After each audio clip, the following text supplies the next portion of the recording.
इसरो के वैज्ञानिक चंद्रयान 3 को भेज रहे थे सिग्नल। इस बीच चांद पर ऐसा गरजा चंद्रयान 2, नासा तक पहुंची दहाड़, हिल गया चीन। चंद्रयान 3 से पहले ही चंद्रयान 2 को मिली बड़ी कामयाबी।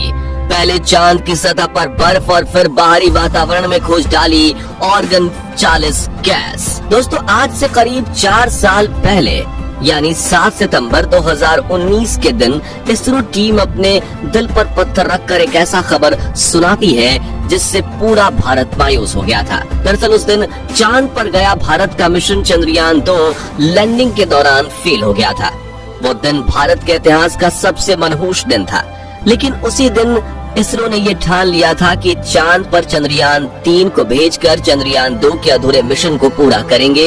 और 4 साल तक दिन रात मेहनत करने के बाद इसरो ने पिछले दिनों चंद्रयान 3 को लॉन्च कर दिया है, जो कि धरती का 5वां चक्कर लगाते हुए चांद की तरफ आगे बढ़ रहा है। लेकिन इस बीच एक ऐसी खबर आ रही है जिसने नासा और चीन को हैरान परेशान कर दिया है। तो क्या है वो खबर?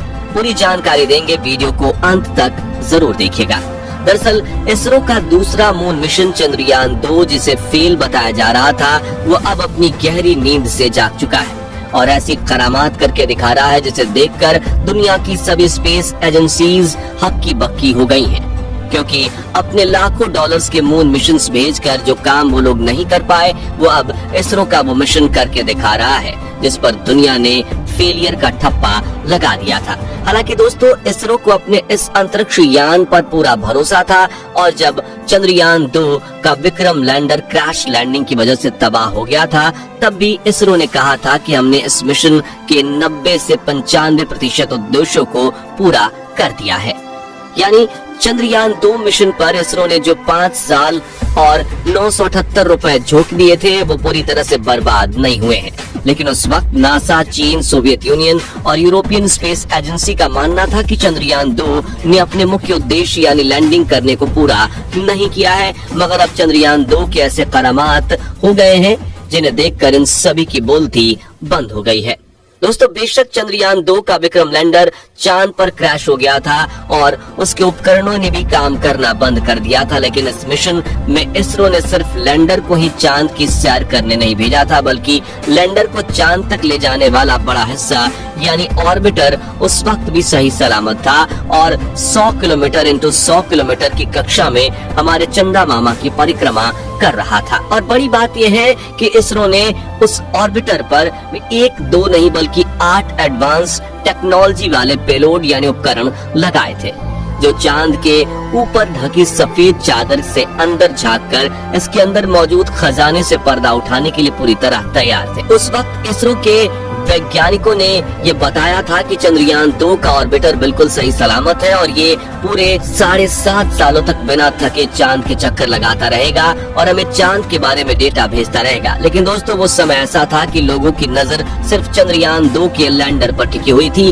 और ऑर्बिटर को तो लोग भूल ही गए थे। लेकिन अब चंद्रयान 2 के ऑर्बिटर ने चांद के कुछ ऐसे रहस्यों से पर्दा उठाया है कि सुनकर पूरे वैज्ञानिक जगत के अंदर हड़कंप मच चुका है। दरअसल आज तक सिर्फ यही कहा जाता था कि चंद्रमा के पास अपना कोई वायुमंडल नहीं है, वहाँ के वातावरण में कोई गैस मौजूद नहीं है और चंद्रमा सिर्फ एक एयरलेस बॉडी है। लेकिन अब चंद्रयान 2 के ऑर्बिटर ने इसरो को जो डेटा कलेक्ट करके भेजी है, उसके मुताबिक चांद के आयनोस्फीयर में प्लाज्मा डेंसिटी मौजूद है, यानी कि चांद पर एक पतला वातावरण मौजूद है जिसमें कई महत्वपूर्ण गैसेस हो सकते हैं। चंद्रयान 2 की इस खोज को लेकर इसरो ने बताया कि यान के ऑर्बिटर पर लगे एटमॉस्फेरिक कंपोजिशन एक्सप्लोरर चेस्ट 2 उपकरण ने चांद के एक्सोस्फीयर यानी कि बाहरी वायुमंडल में ऑर्गन 40 यानी कि 40 AR गैस का पता लगा लिया है। बता दें कि एक्सोस्फीयर खगोलीय ग्रह या उपग्रह के ऊपरी वातावरण का सबसे बाहरी क्षेत्र होता है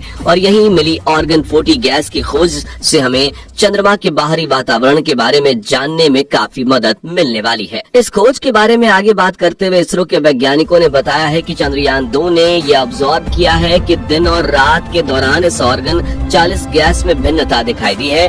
उनके मुताबिक जब चंद्रमा पर दिन होता है तो ये गैस गैस कंडेंस हो जाती हैं, आसान शब्दों में गाढ़ी होकर जम जाती हैं और जैसे ही दिन होता है ये एक वायु की तरह ही रिलीज होकर वातावरण में रिलीज होने लगती है। दोस्तों, ये चंद्रमा के वातावरण की सबसे बड़ी खोज इसलिए मानी जा रही है क्योंकि अगर यहाँ ऑर्गन फूटी गैस मौजूद है तो हो सकता है कि डीप ऑब्जर्वेशन करने पर हमें चंद्रमा के वातावरण में मौजूद शेष गैसों के बारे में भी पता लग सके। इसलिए हम इस खोज को दुनिया भर के वैज्ञानिकों के लिए एक उम्मीद की किरण जरूर कह सकते हैं। दोस्तों, बता दें कि ऑर्गन गैस खोजने के अलावा चंद्रयान 2 के ऑर्बिटर ने पिछले 4 सालों में चांद के कई रहस्यों से पर्दा उठाया है। इसके बारे में शायद हर भारतीय नहीं जानता होगा, लेकिन चंद्रयान 2 की हर खोज को देखकर काफी लंबे समय से नासा और चीन पानी पानी हो रहे हैं। जैसा कि चंद्रयान 2 के ऑर्बिटर पर OHRC यानी ऑर्बिटर हाई रेजोल्यूशन कैमरा लगा हुआ है, जो 100 किलोमीटर की ऊंचाई से भी चांद की बारीक से बारीक तस्वीरें खींच रहा है और इसने चांद के कई बड़े क्रेटर्स का पता लगाकर फोटोज के जरिए इनकी मैपिंग भी कर ली है। जैसा कि आप इस फोटो में चांद का जो क्रेटर देख रहे हैं उसका नाम मित्रा है, जिसका नाम भारत के जाने माने फिजिसिस्ट सीसी कुमार मित्रा के नाम पर रखा गया है। 92 किलोमीटर चौड़ा ये क्रेटर चांद की वेस्ट साइड पर मौजूद है।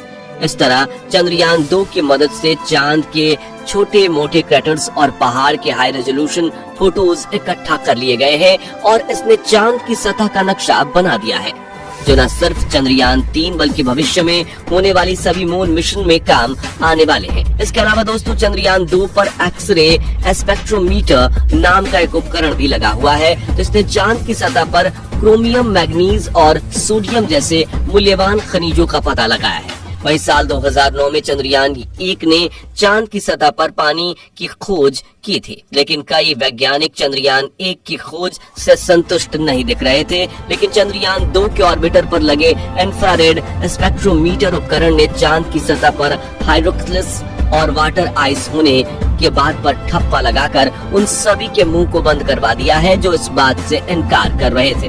दोस्तों, इसके अलावा चंद्रयान 2 पर एक ऐसा उपकरण लगा हुआ है जो चांद नहीं बल्कि सूरज की स्टडी करता है। जी हाँ, हम मजाक नहीं कर रहे।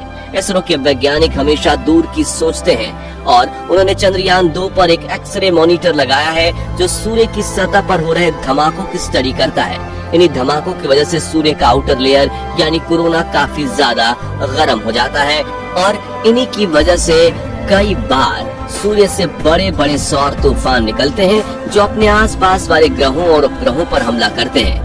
अब अगर आप सोच रहे हैं कि पृथ्वी पर सौर तूफान क्यों नहीं पहुंच पाते, तो बता दें कि पृथ्वी के पास अपना मैग्नेटिक फील्ड यानी कि चुंबकीय क्षेत्र है जो इन किरणों को आसपास धकेल देती है और कई बार ये तूफान पृथ्वी के ध्रुवीय इलाकों में आसमान में चमक रहे अरोरा के रूप में दिखते हैं। जानकारी के लिए बता दें कि अगर हमें अंतरिक्ष में जाना है तो इन सौर तूफानों के आने का समय और तीव्रता के बारे में जानना काफी ज्यादा जरूरी है ताकि हमारे वैज्ञानिक इनसे बचने की तकनीक खोज पाएं, क्योंकि कई बार ये सौर तूफान इतने रौद्र रूप धारण कर लेते हैं कि किसी भी चीज को पल भर में जलाकर राख कर दें।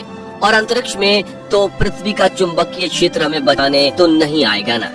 आखिर में दोस्तों, चंद्रयान 3 से जुड़े अपडेट की बात करें तो चंद्रयान पृथ्वी को अलविदा कहते हुए चांद की तरफ जाने वाले हाईवे को पकड़ने वाला है, जिसके लिए बेंगलुरु में बैठे इसरो के वैज्ञानिक 1 अगस्त के दिन बटन दबाकर चंद्रयान 3 के सभी इंजन को पूरी क्षमता के साथ ऑन करने वाले हैं, ताकि चंद्रयान धरती की गुरुत्वाकर्षण कक्षा से बाहर निकलकर चांद तक जाने के अपने सफर में आगे निकल जाए, जिसके बाद चांद पर पहुंचकर चंद्रयान 3 का प्रपल्शन मॉड्यूल इसके लैंडर को खुद से अलग कर देगा, जो कि चांद के दक्षिणी ध्रुव पर लैंडिंग करके चंद्रयान 2 के बचे हुए मिशन को पूरा करेगा।